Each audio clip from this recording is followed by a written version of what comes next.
Namaste, ladies and gentlemen.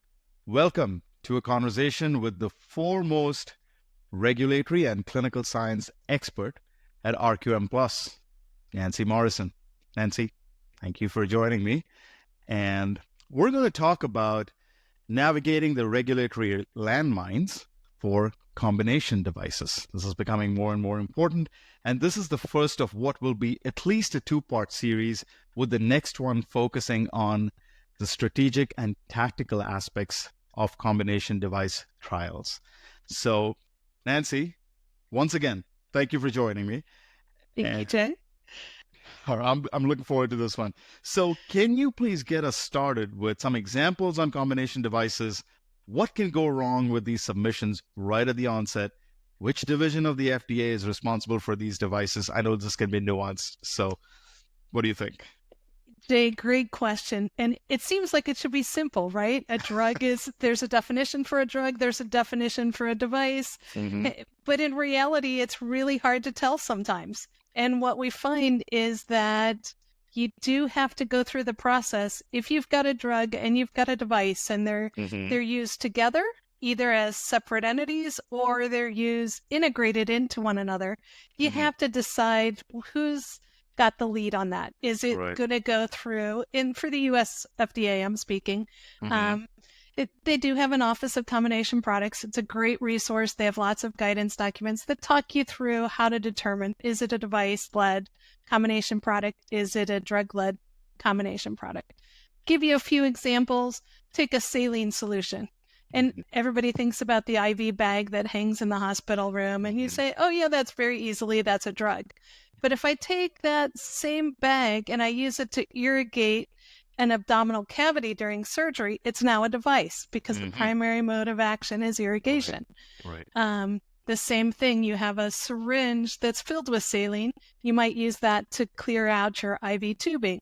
That's going to be a device-led combination product that has both of them. And so in each case, what I recommend is that you go through first the definitions, the guidance documents. You look for any precedents that might be out there. The next resource I go to, and this one is a little less known, is each of the centers, both CDER and CDRH, have jurisdiction officers. And they're great to work with. I've reached out to them. They will give you insight and knowledge about whether you should go the drug or device path first, if they've got a precedent or if it's a clear case that they know about, that there's something established for that. Otherwise, they're going to point you to the Office of Combination Products. I would say over 90% of the people that approach Office of Combination Products do an informal request for designation. So that is not public. You don't get to see it. You don't know what other people submitted. But you do get, for your product, input and advice on what that is and how that should be, which regulatory path you should take. The one mistake I see people think is they say, oh, it's a 60-day timeline. I'm going to submit that. And in 60 days, I'm going to know exactly what my answer is. And that's not the way it usually works. Because what happens, we get to day 60 and the Office of Combination Products says, we need some more test data to really know what the mode of action is. We need some more information. And you think, okay, great, I can get that new information, and I run that test and I send it back 30 days later. And I'm thinking, okay, now I'm going to get an answer. Well, no, I'm sorry. You just reset the clock. There's new information to review. So you're going to wait another 60 days. So you really do want to approach, if you've got something truly novel that's a unique combination, you're going to want to hit that process really early in the stage so you know which center you're going to need to work with going forward. We're just in question one and so many pointers already. I love all that experience and expertise shining through. Thank you, Nancy. Let me ask you another question. Now, let's say the review moves forward. What are the regulators' primary concerns while reviewing these files? Is it clinical data, the ultimate item of focus, or is it something else?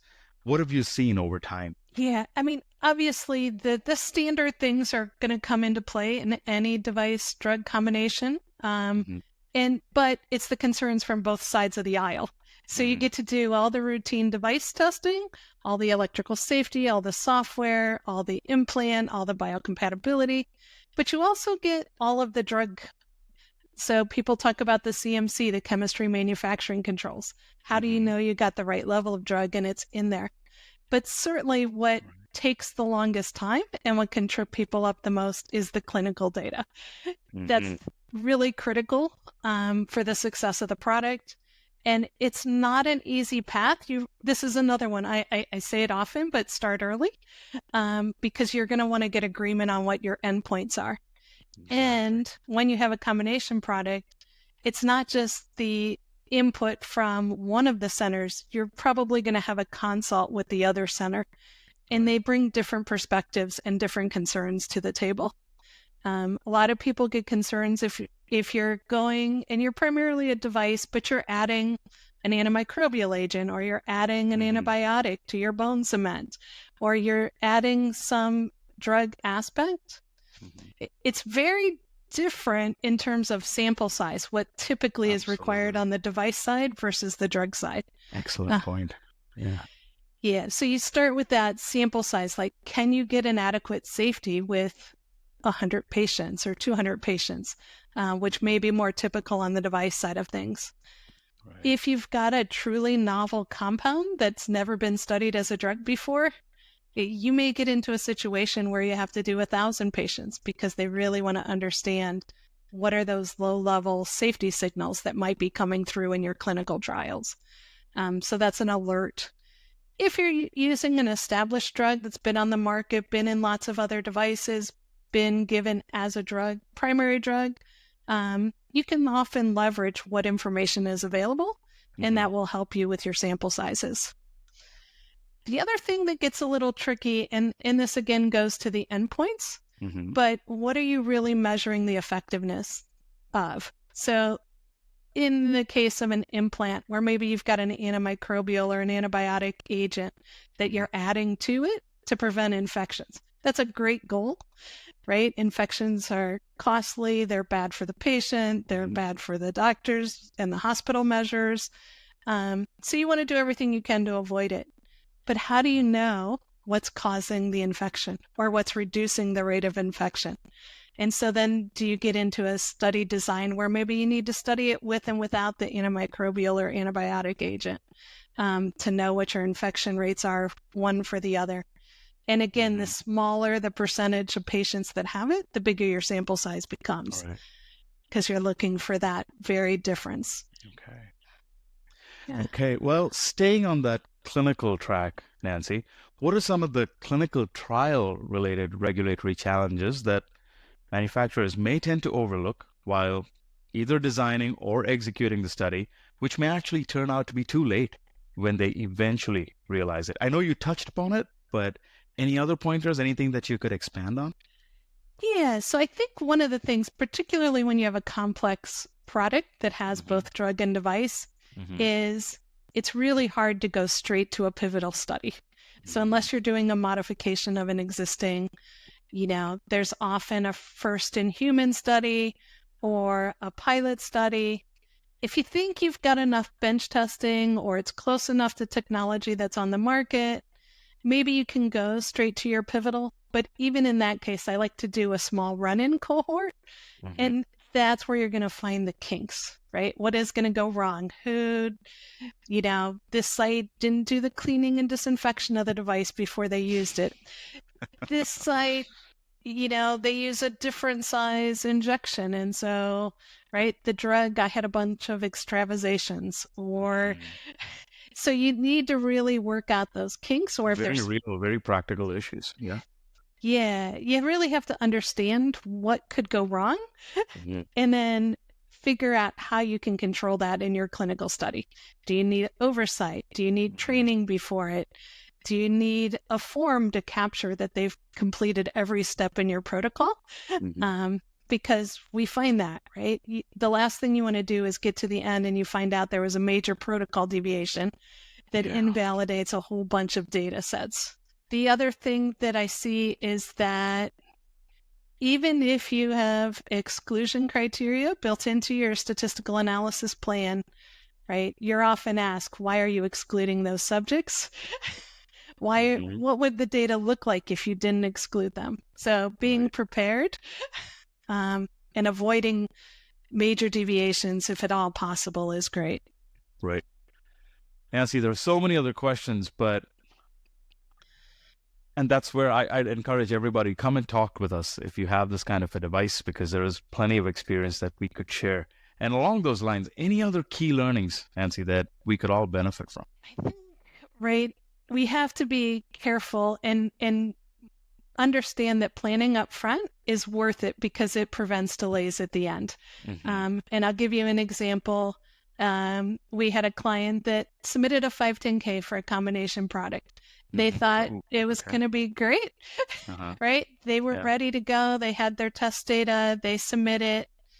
FDA got it. And they said, you know what? We're not sure this is really a device. Maybe it's a drug instead. Okay. Because you're using these novel ingredients and things that we haven't seen before. So, you have to withdraw the 510K, and then you have to go get go to the Office of Combination Products and submit it. And we were able to do that and and we, in the end, it was shown, oh yeah, that really is a device. And then we could go back and do it again. So that's, one thing That's very interesting. You hate to lose all that time and months when you think you're 3 months away from getting a product on the market. And that kind of hiccup can really delay it for a long time. The other thing we've seen, regulations change, and they're happening today. At the end of 2022, the Omnibus bill changed the definition and made imaging drugs. Huge wrench in the works. Yeah. Yeah. So we had clients that had requests for designations that were being held up pending the final legislation. And then they were able to issue those once that got done. We had another product that was under review that got reclassified after the submission had been made, despite working with FDA for years. So those, you got to learn to bounce. And adjust and reflect. And I will say that in those cases, the agency's been pretty good about adapting and allowing some creative submission work to cover the gaps that existed because of the classification changes. The other one that I think is pending, that I think is kind of a fascinating case story, is the whole wound care products and FDA product code FRO. There are over 1,000 devices that are registered in this, and you can look through them, and there are some that are combination products in the database, and there are some that are strictly devices, even though they use the same antimicrobial agent. So FDA has recognized that there's some inconsistency in this code, so there has been a new proposed rule that will help clarify. When can you go 510K? When is it a combination product? When is it not? When do you need a PMA? What kind of claims? A lot of products on the market now make wound management claims, and all of those are going to now require clinical data to support them. And it's going to be a different route. So it's a fascinating space where things are changing, rapidly, even going forward. So I think my advice is interact early, interact often, have strong rationale for what and how and where you're going to test it, and then make sure you execute your clinical study flawlessly, because you really don't want to have to do that again. It's too costly in both time and money to do that. Wow. Tons of information here. And there's lots for manufacturers to be very careful and calculated about when it comes to combination devices, not just in the US. The story is the same elsewhere, especially in the EU. So, Nancy, I wanted to say a big thank you to you for so happily and eagerly sharing the information that you've garnered through experience over time. You are an absolute repository of experience, and it's a pleasure to work with you on a daily basis. Thank you very much, Nancy. Thank you, Jay.